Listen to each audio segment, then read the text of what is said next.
ابو حفص يقول لك ودي على انه يجب اعاده. ابو حفص خليه بالنسبة إلي له في العير ولا في النفير، لكن كيف في العير ولا النفير؟ لا بالنسبة إلي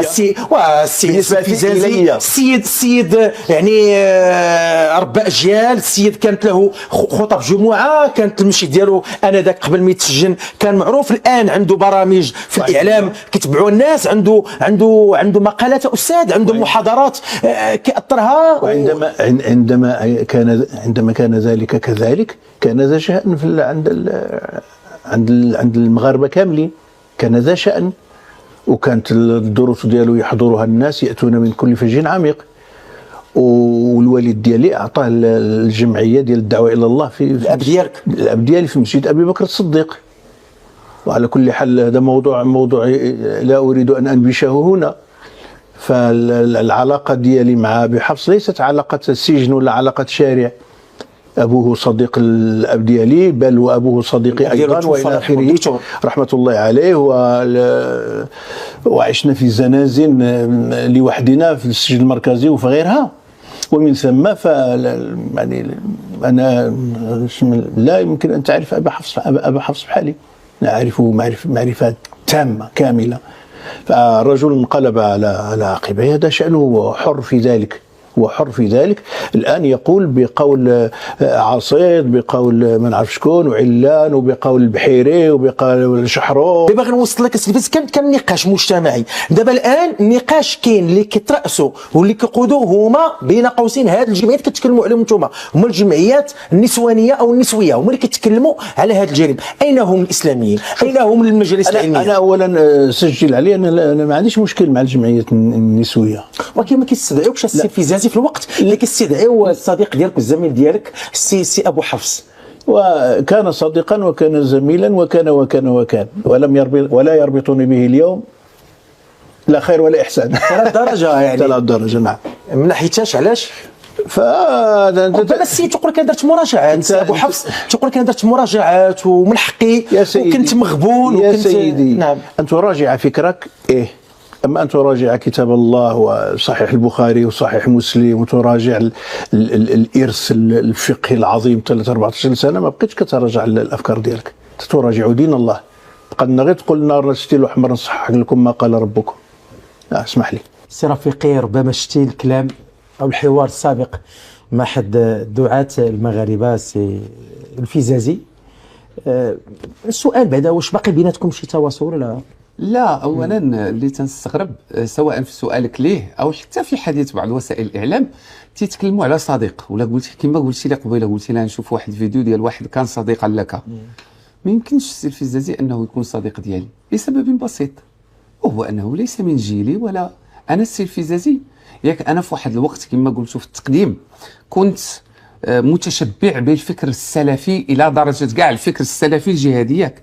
وشكون سببنا انا وكثير من الشباب معي؟ السي الفيزازي اللي كان تيدير لنا الدروس وحنا اطفال صغار وتيعمر لينا راسنا بالحديث على الجهاد والحديث على ديك الساعه كان داكشي ديال الجزائر، وبان المجاهدين في ارض الجزائر يحكمون الجزائر هكا كان تيقول هو بالحق. حتى هو دار مراجعه بحال. لا وخليني المهم بلاتي مازال ما وصلت لهذه النقطه، خليني نكمل بعدا التعليق على هذا الشيء، لان النقطه اللي عندي مهمه انه ليس صديقا. الصديق شي واحد تيكون في جيلك، تيكون زميل ديالك وقرب العمر ديالك. السيد عنده تقريبا 75 سنه ولا اكثر من 75 سنه، وهو كما قال هنايا كان صديقا لوالدي. وصحاب هذا باقي داير صغير وباقي شاب، هو تجاوز 70، اذا ما تمكنش تكون صداقه بينه. وحتى التعامل اللي كنت تتعامل معاه حتى فاش تلاقيت معاه في السجن كما ذكر هو، تنتعامل معاه واحد راجل كبير. بما انني انا تربيت في دارنا على انني نحترم الناس اللي كبر مني، واخا مختلف معاه، واخا بزاف ديال الامور دار معايا اللي تضر وتسيء، ولكن تنقول هذا السيد رعاية وحرمة للوالد ديالي، بما أنه صاحبه، بما أنه شرك معاه الطعام واحد المرة، ولا زلت على هذا المبدأ إلى اليوم. ولهذا تشوفني أنا ما تنهضرش وما تنتكلمش غير دابا لأنك جبتيني. إذا هذه القضية ماشي صديق ديالي، هو صديق الوالد ديالي، ولكن راجل كبير كيعرفك أنت. واحد الفكرة مهمة هنا جبدها وهي اللي باغي نتكلم عليها، وهو أنه لما قلت له السيد كان أولا قال لك بأنه لا في العير ولا في النفير، تقصد التخصص. غير أذكرك السي محمد وأذكر أيضا المشاهدين الكرام أنني أنا التخصص ديالي الدراسات الإسلامية، سواء لا في الدراسات التقليدية، بحيث ما خليت الشيوخ ديال القرويه اللي قريت عليهم، ما خليت السي عبد الكريم الداودي، ما خليت بالمتون ديالها، بالمتون ديالها، محمد بن عاشر، بالأجرومية، بمختصر خليل، بكل شيء، بألفية بن مالك، بداك الشيء كله. هذه الأولى. قريت القراءة التقليدية في عدد من المدارس وفي القرويين العتيقة. ثم انتقلت إلى جامعة متخصصة اللي هي الجامعة الإسلامية اللي خاصة بالعلوم الدينية، وخديت الإجازة السعودية بكلية الشريعة بتقدير ممتاز ومن الأوائل ديال الكلية، ودخلت الدراسات العليا كمصنف الأول في التصنيف الدراسات العليا، وخديت رسالة اللي هي كما قلت الماجستير، هي في المغرب تتسمى الماستر، خديتها وسجلت في الدكتوراه. وعلى وشك إذا أنا ابن الدار، ماشي ابن الدار، انا من القاع ديال الدار، انا من الوسط ديال الدار. يعني كتبغي تلمح للسي الفيزازي انه هو كان استاذ ديال الفرنسيه، معلم عفوا، او استاذ ديال الفرنسيه، معلم ودخل هذا المجال الديني، ماشي بحالك انت اللي كبرت يقول لك غير شيخ واحد على العلوم الشرعيه، يقول لك غير شيخ واحد او شهاده وحده عنده في هذا المجال، غير شيخ واحد. كان عنده كتابات كثيره، هو على ما قال لي في الحلقه عنده اكثر ما يربو على 10 كتب او شي كتاب ديني. هذاك الكتاب في الردود على العلمانيين اللي كان مدابز هو وياهم، هادو ولا مدابز مع المغراوي ولا مدابز مع شي حاجه. وقع انا ما باغيش ندخل في هذه الامور الشخصيه، انا غير تنرد على هذه الفكره. الامر الثاني اللي باغي نرد عليه، علاش؟ عرفتي علاش انا باغي نرد عليه؟ انا ما تعنيني الصراحه شنو تيقول السي الفيزازي، تتعنيني الفكره لانه يرددها الكثير، غير باش نحسموا هذه القضيه ديال التخصص ماشي تخصص. بسم الله الرحمن الرحيم. السلام عليكم ورحمة الله وبركاته. مشاهير الإعلام ومنصات التواصل، ونسمع رأيك فيهم الشيخ سعيد الكمالي. سعيد الكمالي تعجبني لأنه يمثل فقيه ذاك الفقيه المغربي بجلبابه المغربي بتدينه المغربي، تعتبره نموذج ديال الفقهاء المغاربة. الشيخ ياسين العمري. السي ياسين العمري سبق ليه شي مره انه قال بانني في واحد الفيديو بانني انا شخصيا بالاسم تنتلقى اموال من الكونغرس، وانا باقي تنتسنى ان شاء الله شي لقاء قريب به باش نقسم معاه شويه داك الفلوس اللي جاوني من امريكا. الشيخ محمد الفيزازي. لا تعليق. علاش؟ ما عنديش تعليق، لانه انا ضد التوجه ديال الانسان اللي غير تيهاجم، اللي غير تيشخصن، اللي هاد التوجهات ما تنبغيش انها تكون دينيه. انا تندعو لواحد الدين اللي فيه بزاف ديال الحب، فيه بزاف ديال السلام، فيه بزاف ديال التعايش، نعم. فيه بزاف ديال الوئام. بنادم سب هذا، لعن هذا، قبح هذا، هادشي تيجيب لي شويه الضيقه. الشيخ رضوان. إذا استمعنا إلى تصريح لأبي حفص عبد الوهاب الرفيقي لإذاعة راديو أصوات، واستمعنا إلى رأيه في عبد ربه هذا. والحقيقة أنه رأي يسير في نفس الاتجاه، رأي التنقيص والاحتقار والتجني والظلم والجور والبغي، وينضاف إلى رأي له آخر في استعلائه وفي بل في دعواه بأنه كان تلميذا لي، وأنا هو الذي ملأت رأسه بالجهاد والقتال وإلى آخره. ومن ثم أجد نفسي مضطرا هذه المرة لأن أجعل هذا الشخص تحت المجهر، ولأن يشهد الله عز وجل سأكون عدلا فيه، وأشهد الله عز وجل أنني لن أتجنى عليه، بل سأقول بعض الحقائق وليس كل الحقائق، وأرجو أن لا أضطر إلى كشف كل ما في القفة. وأبو حفص يعرف جيدا ماذا في القفة. أبو حفص قال في برنامج آخر أظن وجها لوجه، قال بأنه صاحب الشواهد العليا وأعد شواهده، أنه درس في كذا وتعلم في كذا وحفظ المتون والقرويين وإلى آخره، فهو ويؤكد أنه صاحب الدار من عمق من قلب الدار، هو من قلب الدار. وهذا تعليقا على كلمة لي فيه في نفس البرنامج من قبل، حيث أشرت أن أبا حفص ليس في العير ولا في النفير.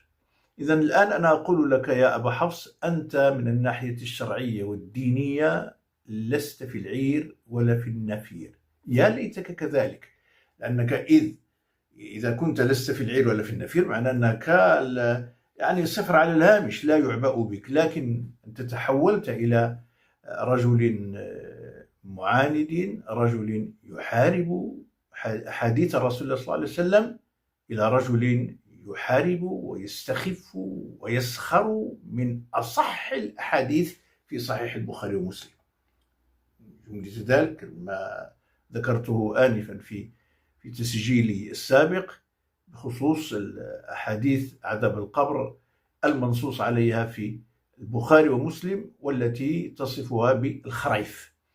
وإذا كنت ذا شأن، أنا قلت هذا وأعيده، كنت ذا شأن عندما كنت خطيب الجمعة، وأنا لم أكن أعرف عنك أصلا بعض الأسرار إلا فيما بعد، وقد كنت مخدوعا فيك، وكنت أرى أنك داعيا إلى الله سبحانه عز وجل، وأنك خطيب جمعة، وأن والدي هو الذي أخرجك من ذلك الجراج الصغير في أحد أحياء مدينة فاس الهامشية، وجاء بك إلى مسجدنا أبي بكر الصديق رضي الله عنه في العمارة الفزازية في شارع الإمام أحمد بن حنبل في لابطة، ومكنك من المركز الدعوة وأعطاك شقة في الطابق الرابع.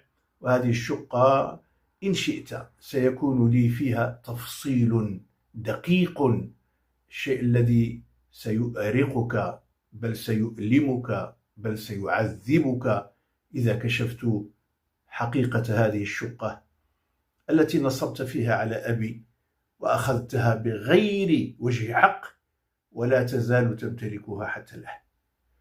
لذلك تفاصيل هذه القضية قد لا أعود إليها، ولكن إذا اضطررت سأعود إلى ذلك بكامل التفصيل.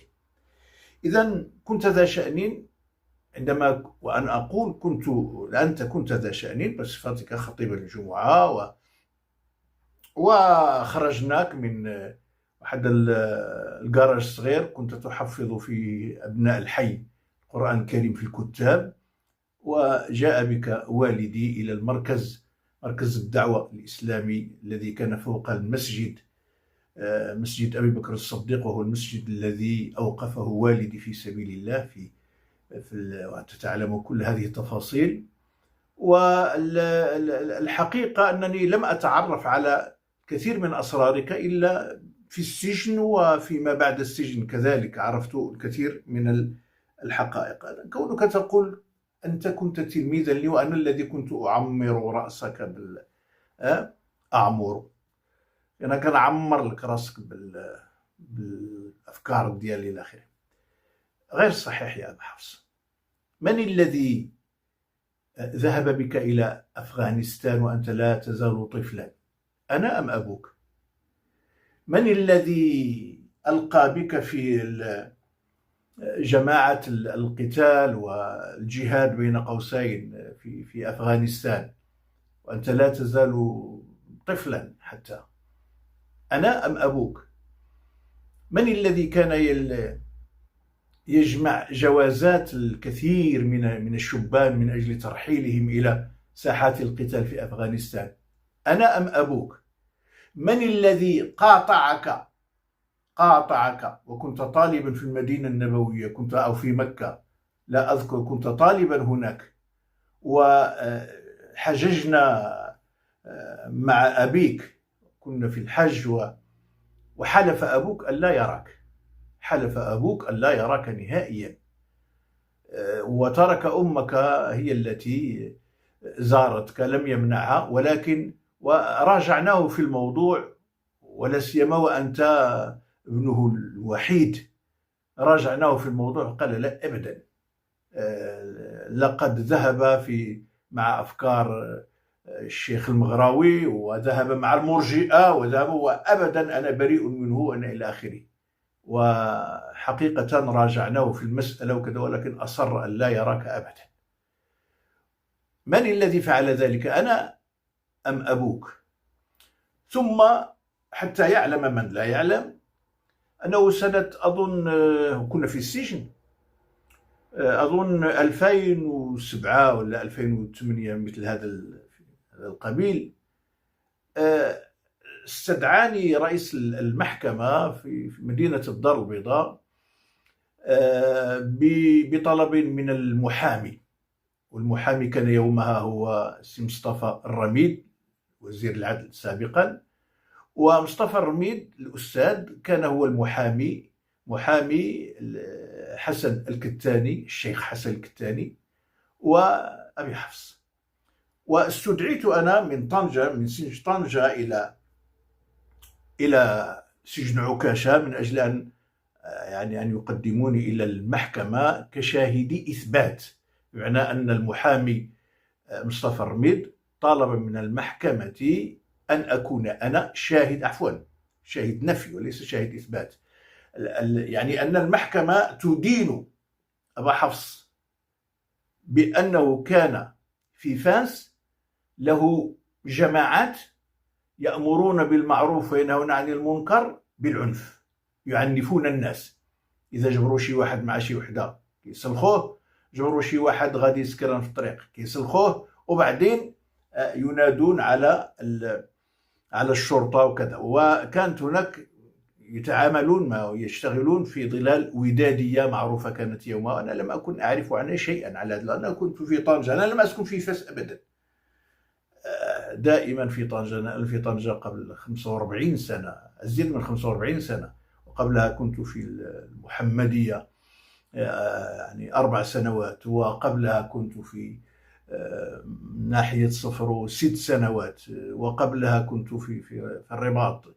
لم أسكن في فاس أبدا، لم أستقر في فاس إلا زائرا لأبي وعائلتي التي كانت تسكن في العمارة التي بناها والدي، والتي في أسفلها مسجد أبي بكر الصديق.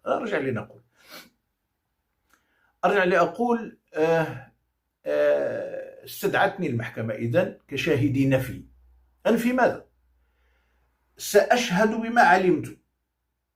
فالمحكمة تتهم أبا حفص بأنه كان يغير المنكر بالتعنيف في الشوارع. عنده بسم الله ما شاء الله عصابات ينهون عن المنكر فيما يزعمون بتعنيف الناس، هذا مع هذه وهذا سكران وهذا إلى آخره. فكانوا يتجولون في الأزقة في حيهم، وأبو بكر كان هو الرئيس فيما تتهمه المحكمة. أنا لم أكن على علم بذلك، وأنا ذهبت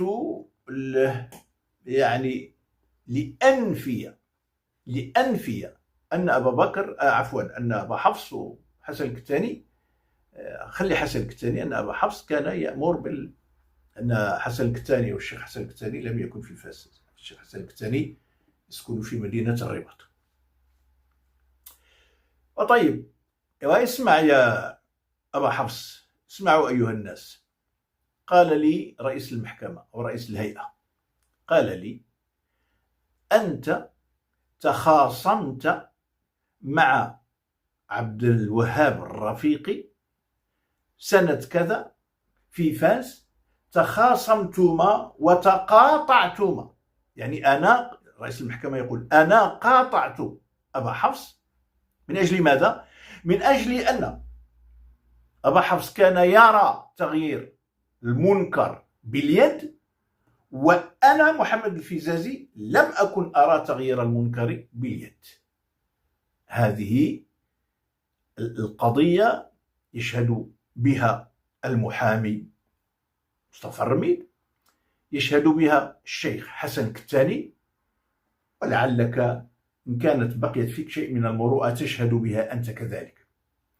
وأنا شهدت بما علمت وما شهدنا إلا بما علمنا وما كنا للغيب حافظين.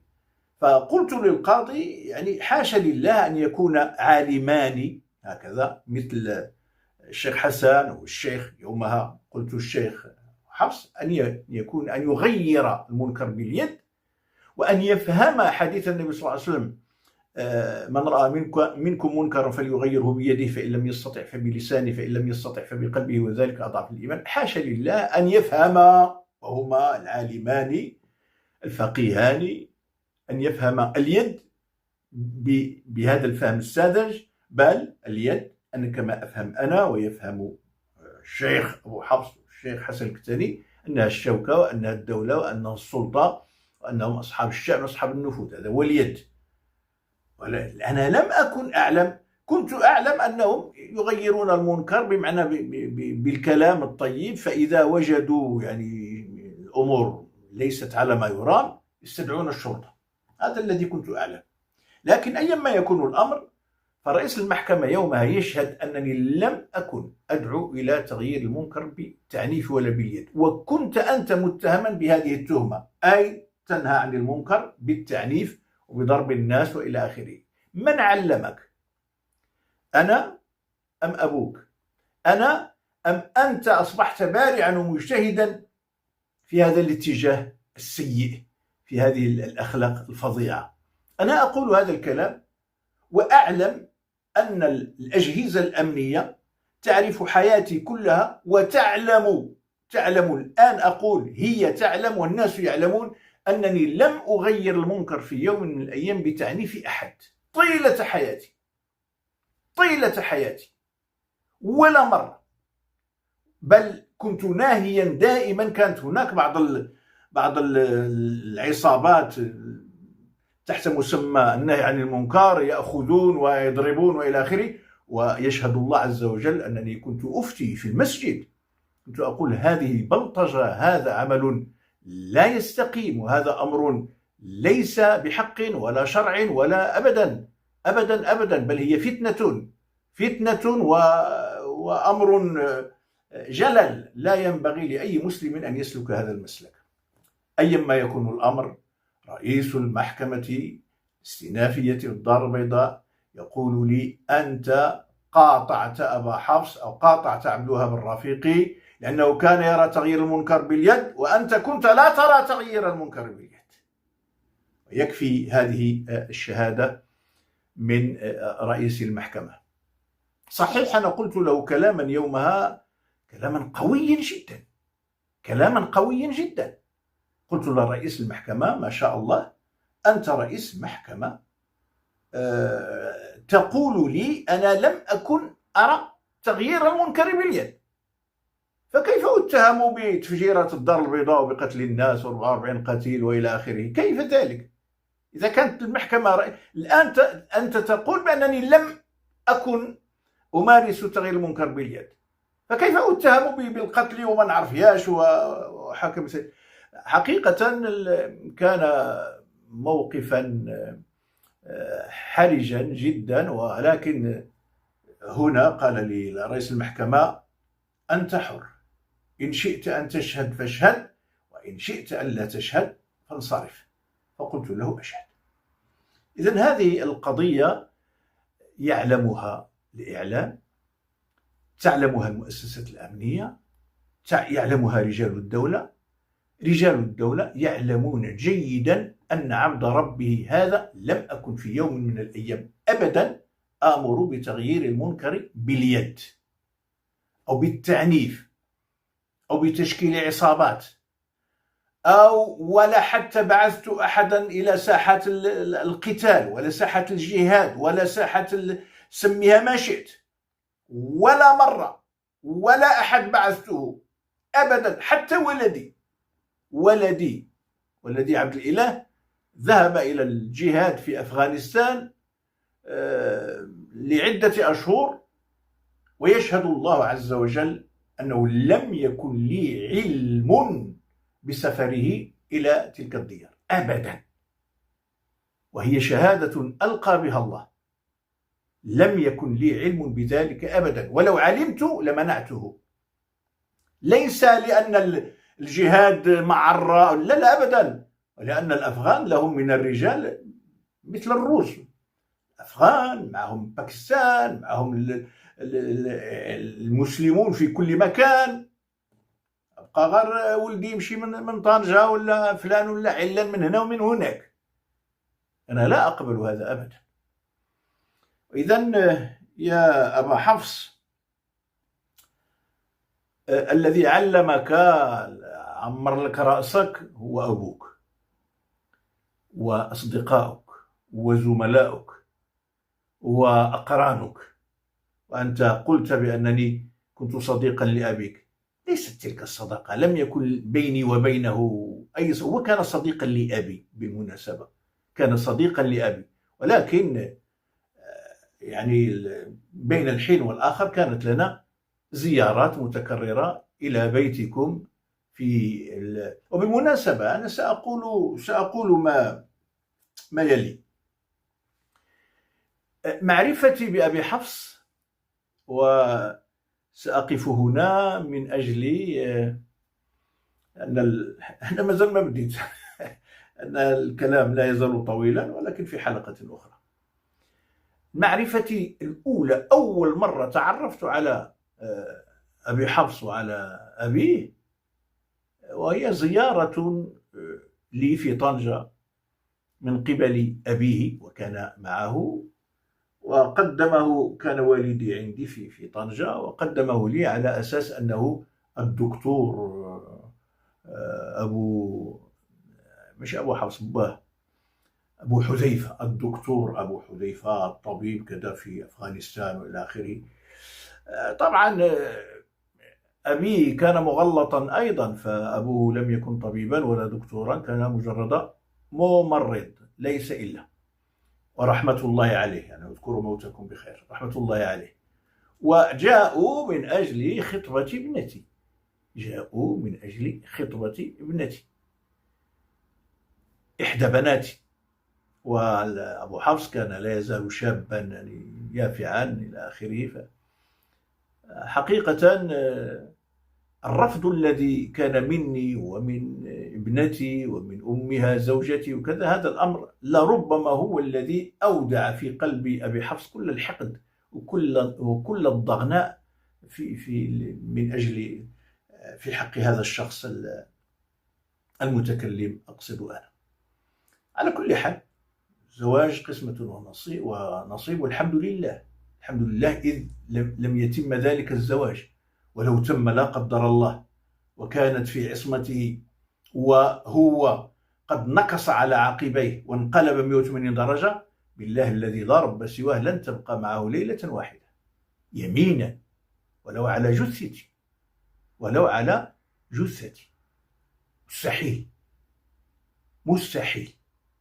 على كل حال أبو حفص، أظن أنك